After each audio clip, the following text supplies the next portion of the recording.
Hello, and good morning. Thank you for joining us for today's coffee hour. My name is Raquel Sanchez, the District Operations Manager for the Colorado State Conservation Board. Today we have John Miller and Liza Nguyen presenting on the Colorado Department of Agricultural Stewardship Tax Credit.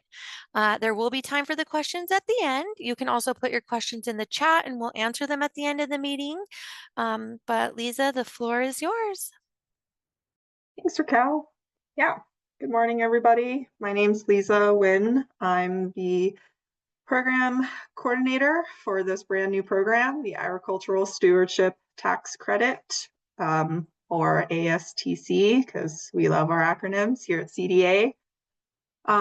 This program is managed by John Miller, and then we also have a field specialist or ASTC specialist, Michelle Nelson, who's on the call as well. So I have a short presentation to give you guys some background and excuse me, some background and information about the tax credit. And then I also will share a very, very sneak preview of what the application process will look like for this tax credit.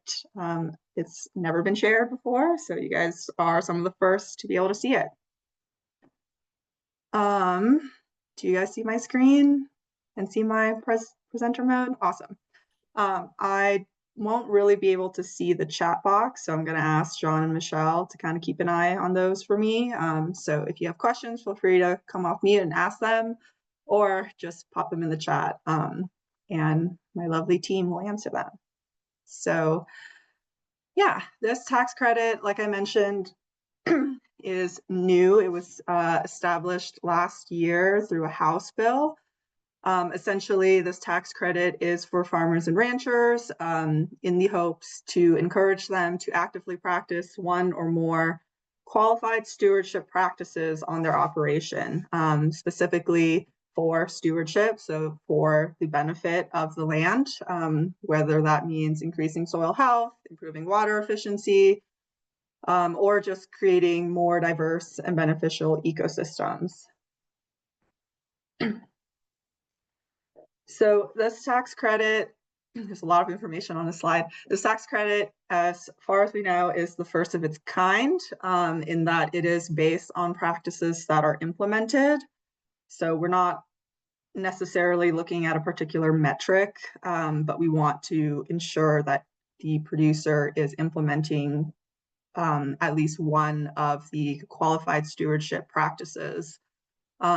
What's also nice is that this doesn't have to be a new practice. This could be a brand new practice that a producer has never done before and they've just been interested in trying to implement, or it could be something that they've done for the past 5, 10, 15 years. We want to reward early adopters as well as folks who are just getting into some of these practices. This tax credit can't overlap with any other grants or tax credits. So if you're already being paid, say through NRCS to do cover cropping, you wouldn't be able to claim a tax credit for cover cropping on the same acreage. You could do a different practice or you could do different acreage, but the rule is same practice, same acreage doesn't qualify. This is a state tax credit. So when you file your state income taxes, it's fully refundable. So if you don't owe anything to the state in taxes, the state will send you a check in the mail. There's $3 million per year available in the entire pot, with an additional $2 million eligible for a wait list. And individual producers are capped at lower dollar amounts based on the number of practices that they implement. And I'm gonna kind of expand on this in a further slide. This tax credit begins in 2026, so next year. We are opening applications this fall for next year, and it will run through 2031. And producers can apply for a tax credit and receive it for 3 out of those 5 years. They can or cannot be consecutive. It depends on the producer. They do have to apply every year. And it is a first come, first served basis. So there's no ranking here between applicants. It's if you get your application in while we still have some of that $3 million available, then you could be eligible to receive the tax credit. So everybody always wants to know what a qualified stewardship practice is. So the House bill defines a practice here. This is lifted right from the text of the bill. And in addition to naming some specific practices like cover cropping, reduced tillage, stuff like that, the bill also left a lot of wiggle room for CDA to engage in a stakeholder process to further refine criteria for the practices that they listed, as well as add any additional practices that the department felt would be a qualified stewardship practice. So for the past year, since this bill was passed and established, CDA has been engaging with farmers, ranchers, partner organizations, and many other stakeholders to kind of flesh out the details of this tax credit to determine what the qualified stewardship practices are and exactly how the department should divvy up this $3 million. So before I show you our list of 17 practices, I do want to talk about the structure and how we are issuing out these tax credits scaled by acreage and by category. So in the past year, when CDA met with our stakeholders, we got a lot of really good feedback. And one of them was that different practices can be maybe easier or harder to implement on an operation. And also some folks consider that, certain practices have a lot more impact, do a lot more for the health of their land than maybe other practices do. So based off that feedback, we categorized our practices into 3 categories, in which the category 1 is paid the highest dollar amount because our feedback and also our in-house experience with our own ag experts and from the Colorado Soil Health Program indicated that these practices are pretty difficult to implement, but they have pretty high impact. Another good piece of feedback that we got was that smaller operations can sometimes have a hard time benefiting from just a flat dollar per acre program because they just don't have as much acres. So we hope that by implementing this acreage tiers, where as you increase the number of acres that you're enrolling for this tax credit, you get a slight reduction. So we're hoping that we can spread these dollars around a little bit more this way. So it's not just, 10 big guys with massive, massive acreage taking up the entire $3 million. But also this is our way working with the constraints of the bill to best accommodate the sentiment that smaller acreage operations can have a hard time benefiting from a flat dollar per acre program. So with all that said, this is our list of all of our qualified stewardship practices. They're organized based on whether you have an annual or perennial cropping system, as well as supplemental practices, which you could implement on either. So they're also listed by their category. So the main point that I want to make on this slide is that we tried our best to split our practices across categories and across cropping systems. So we didn't want all category 1 practices to only be annual practices or perennial. So hopefully any producer looking at this slide finds that there's a good spread of options for them if they're interested in applying for the tax credit and implementing any of these great practices. We've gotten a lot of questions about, what exactly, what criteria is required if we wanted to do minimized tillage or, prescribed grazing. And so our in-house agronomist, Michelle, is working on one-pagers for all 17 of these practices. These one-pagers are going to have best methods and ineligible methods, and also kind of do a bit of a deeper dive into what each of these practices entails for our tax credit. These one-pagers are going to be up on our website by the end of next week, but I will say if you are really chomping at the bit to look into these practices, our rules are posted on our website and they do expand on each of these practices. So you can look at the rules or you can wait for Michelle's beautiful one-pagers coming to you soon. Okay, what is my, okay, so the last two slides was a lot of information that I threw at you guys. So this slide here with an example is kind of summarizing everything together. So if a producer wanted to implement one practice that was a category 1 designation on their 560 acres, this is kind of what the breakdown would look like for how we calculate how much to award them if they were successful in implementing the practice. So their first 10 acres starts at that $50, that maximum, and then as they increase, you can see that the dollar amount decreases slightly. So their overall tax credit they would receive upon verification that we would issue them is about $22,000, which is about $40 an acre. So this tax credit, like I mentioned earlier, has specific ceilings for producers based off of the number of practices that they implement on their acres. So if you were only implementing one practice, your specific ceiling would be 150,000, and then as you increase in practices, that ceiling also increases. So the absolute maximum ceiling is $300,000 for any individual.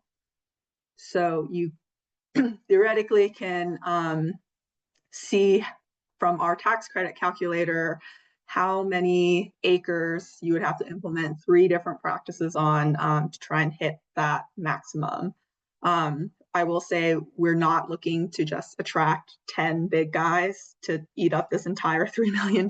So we hope that our category and acreage structure will kind of spread this money around so that more producers feel that it's worth it to implement their practices and receive this tax credit. So I think this is like my second to last slide. So this is just an overview of what the application process would look like from the producer's perspective. So in this example, we have producer Jane. Maybe she's here in this coffee hour and she hears about this tax credit. So she decides in a few weeks when she's got more time that she's going to go to our website, look at the different requirements for the program, look at Michelle's one-pagers, and decides which practices that she's going to do on her 200 acres. Later this November, when the application opens, she's one of the first to get hers in because it is a first come, first served tax credit. Once it's in, CDA will review her application, make sure we're not missing any information, and send producer Jane a notice of completeness. So this is kind of like her ticket that holds her place in line in that $3 million pot. And so we'll also send producer Jane instructions on, what we would like to see for verification purposes for the practice of applying compost and growing cover crops. So then in 2026, the year goes by, producer Jane does the practices that she said she would. Once she's completed her practices, she'll let CDA know, and as well as submitting the required documents for verification. And then once she lets us know that she's completed her practices, someone from CDA, most likely Michelle, will come out to verify that she really did do those practices and issue producer Jane her tax credit certificate for the amount that she's eligible for based off of the 2 practices on 200 acres.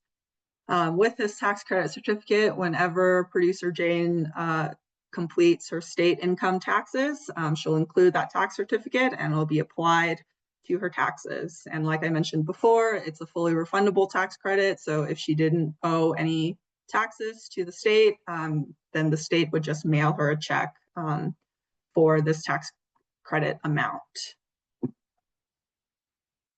So this is my last slide. We are still working through building out our verification pipeline, but I did want to just kind of briefly touch on what sort of documents or criteria we will be requiring for our verification. So each practice, depending on what it is, will have different requirements, but it can range anywhere from taking a soils test, getting a nutrient analysis of any materials that you're putting on the ground, any receipts if you're buying seed, site visits from us. We really would love to be there and see with our own eyes, like the day you plant or the day you apply your amendment, things like that. But obviously, there's only a handful of us and many producers across the state. So we're going to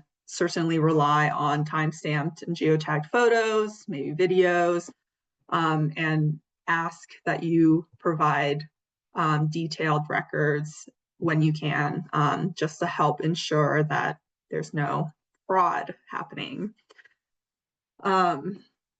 So that was my last slide.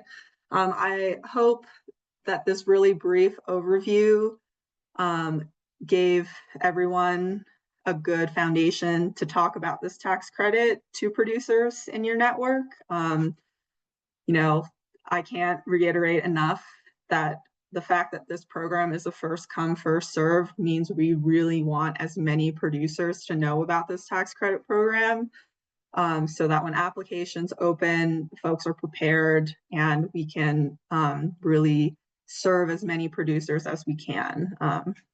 So please, if you have any questions, I'm happy to take them now, but please promote this program far and wide within your networks to your producers. And Michelle and I'm just going to volunteer Michelle right now, are totally open to giving a presentation just like this at your next board meeting or at any events that you think this tax credit would be a good presentation for. So do reach out and let us know if you're interested in that. So before I jump over to a sneak preview of the application, does anybody have any questions about the tax credit? I'm going to speak up real quick. Just to sort of reiterate, the way the first come first serve works is this will essentially be a lottery. So everybody has the same chance of getting this credit if they all follow the application process. So there's no size that takes preference. There's no practices that take preference. It really is just going to be, if you click apply at the right time, you're in the lottery queue, and then you have the chance of winning winning a spot in the credit. So I think that's really the way to look at it. And I think yeah, we just can't stress the importance of getting this in front of your producers in your district, keeping them up to date on this, letting them know exactly when that application date is, which right now we are aiming for November 10th for the applications to open. So the more info we can get to producers, the better off, the more likely they will be to, get there on time and click submit at the correct time and hopefully win a spot in this thing.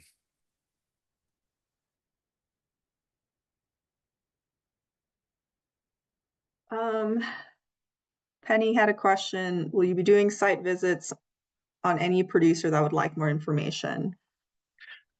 No, there's we are so limited by the amount of staff we have that if it was a small enough number, then there could be a chance, but we would be glad to talk to any producer that would like more information, though. Like, have them reach out to us. We're glad to discuss this with them, but we are trying to cover an entire state with 2 people.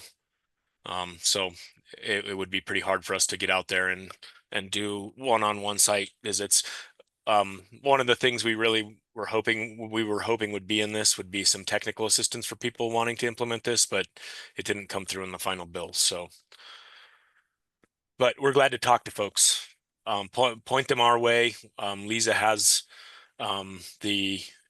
there's an email address, which is right there on this slide she's on, CDA_ag tax stewardship at state.co.us. They can email us there. They can also email us personally. Like, all of our email addresses are our first name dot last name at state.co.us.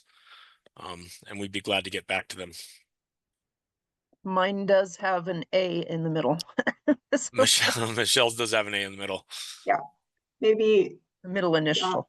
yeah, John, Michelle, if you guys just want to pop your email into the chat, and then that way, if people want to reach out directly to one of us, they can do that. Any other questions? I know you guys really just came to see the sneak peek of the application, so I won't delay. So our application is going to be through survey 123. Some of you guys, if you were participants in the Colorado Soil Health Program, are already familiar with this platform. If not, it's very similar to like a Google survey, just a little bit fancier. So the application itself will have several pages worth of information for a producer to complete. We are hoping that we will have the application available prior to when the tax credit period is open. So producers will have plenty of time to look through the application, think about their responses, and like prepare any information that they need so that the day of when applications open, they're not stressed out trying to just like fill it out as fast as they can. So the first page is pretty general information, tell us your name, give us your contact information, tell us, where you're located in the state. This is a tax credit, so we will at some point be collecting tax information like social security number.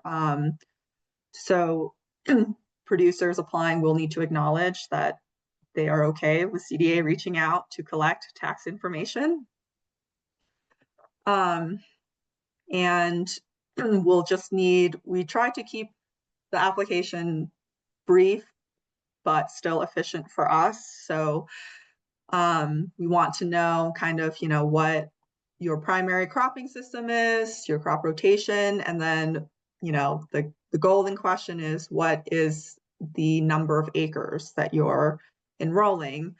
Like I mentioned before, you're not eligible to receive another tax credit or grant or really financial incentive for the same practice on the same acreage. So we do want to know if you lease, from like the state land board or something, and you're also, or you have your acreage enrolled in another program with your county, that you're not implementing the same practice that you're applying for in this tax credit. Since it is a tax credit, this is something that you apply for your state income taxes, and to lie on this application would be like committing tax fraud. So it's a pretty serious allegation. So we just want to make sure that folks really understand that this is this is very much tied to your state income taxes when you apply for this, and that you can't have the same practice on the same acreage. We'll also have you draw your map. So this is one of the reasons why we chose Survey 123 to be the application.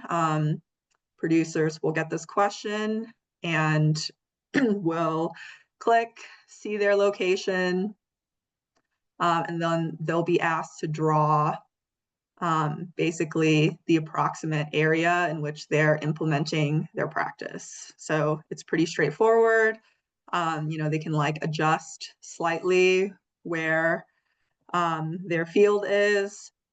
And again, we're going to be verifying the acreage and going based off of the acre integer that they enter up here. So it does not have to be exact when you draw the shape, but we want to have a general idea of where their field is, where they're going to be implementing their practices. So you could implement up to 3 practices on your field, and each practice, depending on what you choose, will have different information required. So as they choose their practice, they'll see different questions that they'll have to answer. And if they, and this is the same for each time that they select a different practice. If they only have one practice, then that's pretty easy peasy. They'll just say, I only have this one, and move forward. This next question, where we ask for a date, is mostly just a ballpark. So we kind of have an idea of when we could potentially come out to verify practices. This date must fall between January 1st and December 31st. So even though applications open this November, if a producer applies, we issue them a notice of completeness, but they begin implementing their practice, say December 5th, 2025, that is not enough for us to then say, okay, we've verified your practice. You must do your practice in 2026, because that is the state income tax year that we are issuing the tax credit to you for. If you had a second field that was maybe, one county over, or like a few miles down the road, that's geographically distinct, and you were implementing the same practices, or maybe you wanted to do a different practice, you will also have the option to do additional acreage, and you'll basically get a repeat for your second parcel and it'll be all the same questions that you've already seen. What's your primary cropping system, your crop rotation, and then which practices you'll be implementing, and the date if it's different. You could do up to 3 parcels, and you'll basically get the same questions for all 3. So if you know that you have many parcels that you would like to apply for a tax credit for, this is when it becomes really important that producers review the application in advance, so they're prepared with all of the required information and documentation. When you get to the end, you will see an estimate for the tax credit dollar amount that you may be eligible to receive. This is just an estimate. CDA will review your application, and the final tax credit amount that you will receive is based upon CDA's verification of which practices you actually implemented. So if you applied and said that you would do 3 practices on a parcel, but you ended up only doing 2, CDA would amend your tax credit amount to reflect the dollar amount that 2 practices on that acreage would receive. You'll have a chance to give us any additional information that you want to provide, as well as attach files or photos. As we know, some folks, they have a printout of their grazing management plan, so they don't have to type out every single detail. They can just attach that here. And then there will be an attestation statement verifying that you understand this is a tax credit you're applying for, and using it when you file your state taxes. So any violations is actually a violation with the Department of Revenue and not necessarily with the Colorado Department of Agriculture. And then you'll submit your application. And once you submit, CDA, like I mentioned in the slide in our presentation, we'll review the application, see if there's any missing information, and then we'll reach out as fast as we can to let you know whether you will be receiving a notice of completeness or not. So any questions about the application flow through?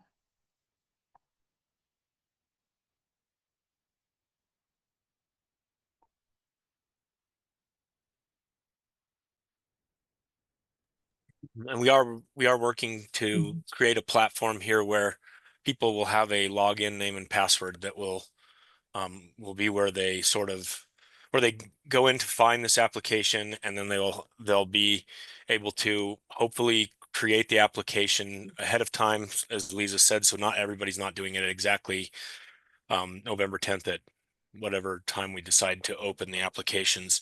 So hopefully they'll be able to go in ahead of time, get it all ready, and then when that time comes for them to submit, they can go back and click submit, essentially. So we're working on that right now, hoping to make this pretty easy application process for people.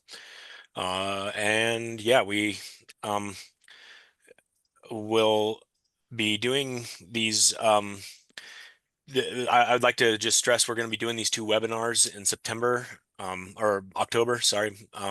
And we'll get the dates out to all of you as well here in the next week or so for those webinars, and get it so folks can be pre-registered in there. And there'll be really in-depth walkthroughs of this actual application for the producer with explanations of how they would apply to, say,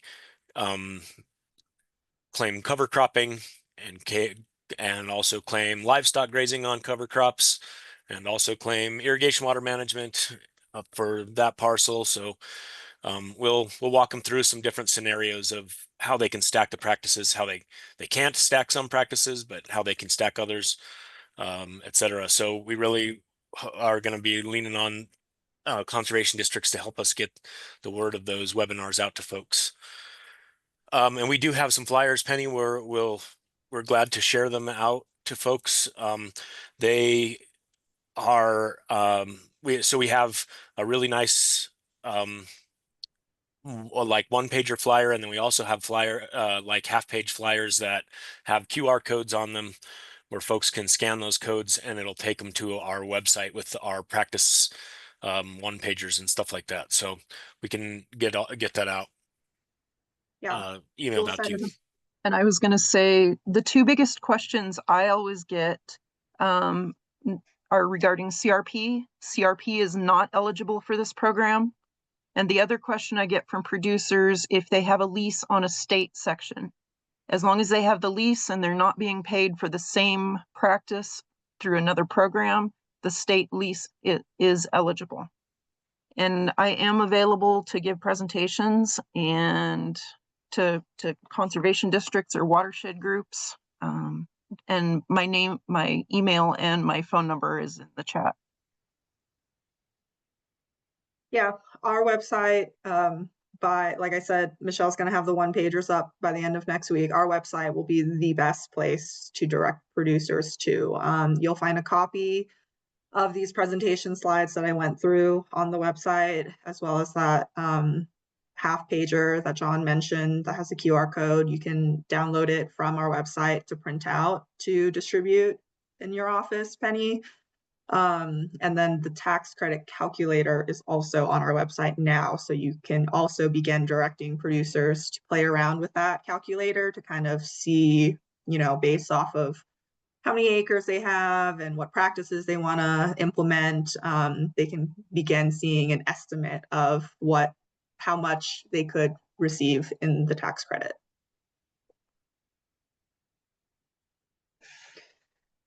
Alrighty, any other questions or comments?